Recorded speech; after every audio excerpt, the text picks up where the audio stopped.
Hello အားလုံးပဲမင်္ဂလာပါเนาะ 3PNS School ကနေပြီးတော့ကြိုဆိုလိုက်ပါတယ်ဒီနေ့မှာတော့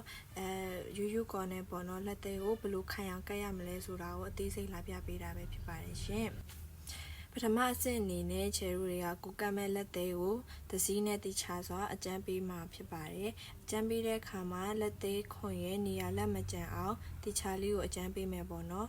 ကျန်းပြီးပြီးသွားလို့ရှိရင်လက်နဲ့လုံးဝပြမကင်ပါဘူးเนาะဖုန်ခါ brush နဲ့ပဲဖုန်ခါမှာဖြစ်ပါတယ်တကယ်လို့လက်နဲ့ကင်ခဲလိုက်လို့ရှိရင်လက်မှာရှိတဲ့လက်ရဲ့အစီတွေlotion တွေပေါ့เนาะလက်သေးခွန်ပေါ်မှာကြံနေတတ်ပြီးတော့လက်သေးကမခံတတ်ပါဘူးเนาะအဲ့ဒါကြောင့်မို့လို့ပိုရှာပြီးပြီးသွားလို့ရှိရင်ဖုန်ခါ brush နဲ့ပဲဖုန်ခါပေးပါမယ်เนาะဒုတိယသဆင့်ကတော့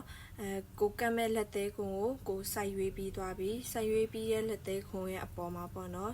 နည်းနည်းလေးအကျန်းပေးပါမယ်အကျန်းပေးရတဲ့ရည်ရွယ်ချက်ကလက်သေးခွန်နဲ့တစ်ထပ်တည်းဖြစ်နေဖို့ပဲဖြစ်ပါတယ်ပြီးသွားလို့ရှိရင်ကော်ကိုအနှဲငယ်ထည့်ပါမယ်အရင်လည်းမများရဘူးအရင်လည်းမနည်းရပါဘူးเนาะပြီးသွားလို့ရှိရင်ကတ်တဲ့ချိန်ကြလို့ရှိရင်လက်သေးခွန်ကိုနည်းနည်းလေးစောင်းပြီးတော့ပေါ့နော်အရင်ကနေပြီးတော့တီချာလေးဖိပါမယ်ရှင်ဖြူတဲ့အချိန်မှာလုံးဝကိုလေခိုလို့မရပါဘူးเนาะလေခိုသွားလို့ရှိရင်အဲ့ဒီလက်သေးကကြမခံမဲနဲ့ခဏလေးနဲ့ပြုတ်တက်တယ်ပေါ့เนาะပြီးသွားလို့ရှိရင်ခဏလေးဘေးနားလေးကနေရာကိုလည်းဖိပေးမယ်เนาะဒီကောကကြတော့အနည်းဆုံး